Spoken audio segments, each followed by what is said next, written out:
TC no trauma crânioencefálico. Que é o TC de um trauma. A gente tem as alterações de um trauma.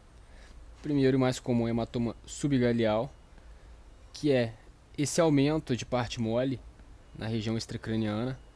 As fraturas, que mostram a fratura no osso occipital, bem na linha média, região onde não tem estrutura craniana. E a gente diferencia as suturas cranianas com as fraturas, vendo se tem cortical. A sutura craniana tem cortical na tábua interna e na tábua externa, enquanto a fratura não tem.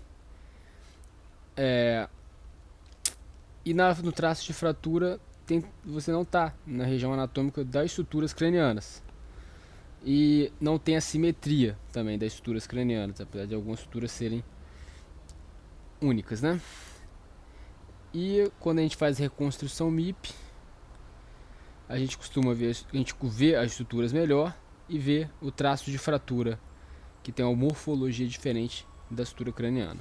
É uma janela boa na tomografia para identificação de fraturas. Também na reconstrução 3D a gente consegue ver essas fraturas de uma forma melhor também.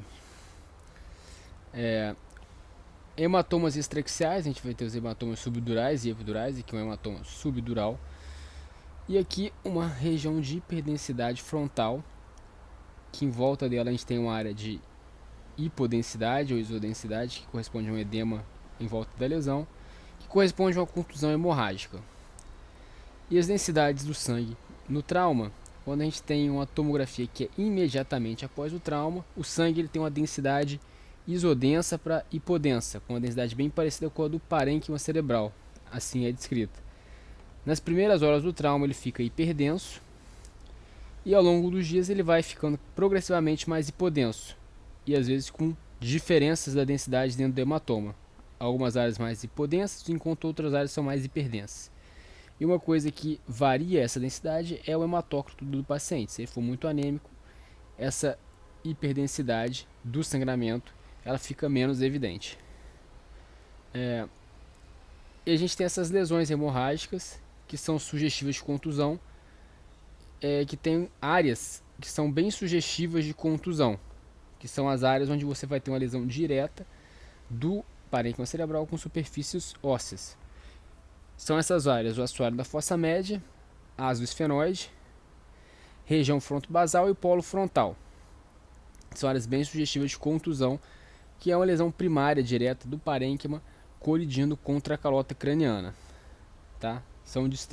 Essas áreas são todas distribuídas próximas à região da calota. E a gente tem também as lesões secundárias, que são sangramentos tardios, tá? Com aumento da contusão nas próximas horas que se seguem ao trauma, ou surgimento de novas lesões em outras áreas que anteriormente não tinham contusão. Essas são as lesões secundárias por sangramento tardio, que ocorrem por encheiramento vascular e disfunção vascular secundários ao trauma. E tem a diferenciação dos hematomas extradurais, do epidural e do subdural. O hematoma epidural ele tem uma morfologia mais localizada, uma morfologia biconvexa. Ele vai respeitar o limite da sutura craniana, onde nessa localização, na sutura, a dura ela é firmemente aderida à calota craniana e limita a extensão do sangramento epidural a partir dali. Exceção são quando a gente tem um traço de fratura que passa pela sutura ou na diástase de sutura na criança. Aí esse hematoma pode passar a sutura. 75% dos hematomas epidurais estão associados a fraturas, estão relacionados a um trauma de energia maior. O vaso mais acometido no epidural é o sangramento da artéria meningeia média.